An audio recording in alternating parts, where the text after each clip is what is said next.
یہ حدیث امام رازی نے لکھی ہے، اور نبی پاک کی فرمان کے لحاظ سے جو چیز ہمارے سامنے آئے نا اس پر ہماری آنکھیں بھی کھل جانی چاہیے، دل بھی کھل جانا چاہیے کہ کوئی خاص ہی بات تھی جو حضور نے بیان فرمائی صلی اللہ علیہ وسلم۔ سرکار دو عالم علیہ السلام نے فرمایا ایک آدمی نے 500 سال بغیر ریاکاری کے اللہ کی عبادت کی، بڑا مشکل ہوتا ہے۔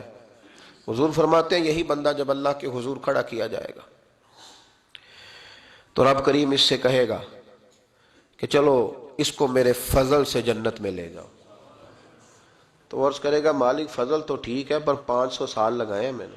500 سال جس نے لگائے، بول پڑا یا اللہ 500 سال لگائے اور تو کہتا ہے کہ اس کو میرے فضل سے لے جاؤ، تو رب کریم نے فرمایا چلو کوئی نہیں، پھر انصاف کر لیتے ہیں، الٹی آنکھ کی روشنی نکال کے ترازو کے ایک پلڑے میں رکھو اور 500 سال کی بغیر ریاکاری کی عبادت دوسرے پلڑے میں رکھو۔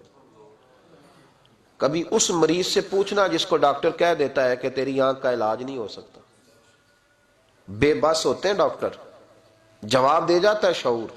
پوچھ کبھی اس شخص سے، کو کہتے ہیں بس جناب اب آپ اپنی آنکھیں موجود ہونے کے باوجود آپ دیکھ نہیں سکتے، اتنی موٹی آنکھ لگی ہوئی ہے، لیکن روشنی اللہ چاہے تو دیتا ہے، نہ چاہے تو نہیں دیتا۔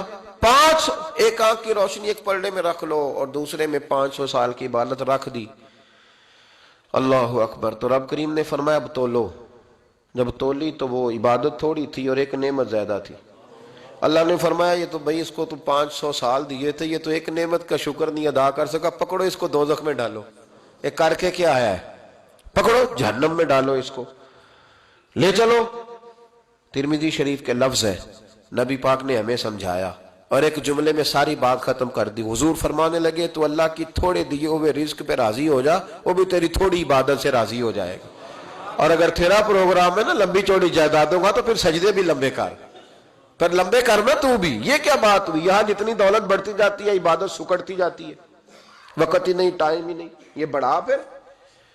تو جب دوزخ میں جانے لگا نا تو پھر خیال آیا، تو حضور فرماتے ہیں استغفار کرنے لگا، کہنے لگا اللہ میں بھول گیا تھا، اللہ مجھے غلطی لگ گئی، استغفار کر رہا۔ تو جب اس نے استغفار کیا تو رب کریم تو پہلے ہی بڑا قبول کرنے والا ہے، یا اللہ میں بھول گیا، تو فرمایا چلو جو استغفار کرے اسے تو میں ویسے ہی معاف کر دیا کرتا ہوں۔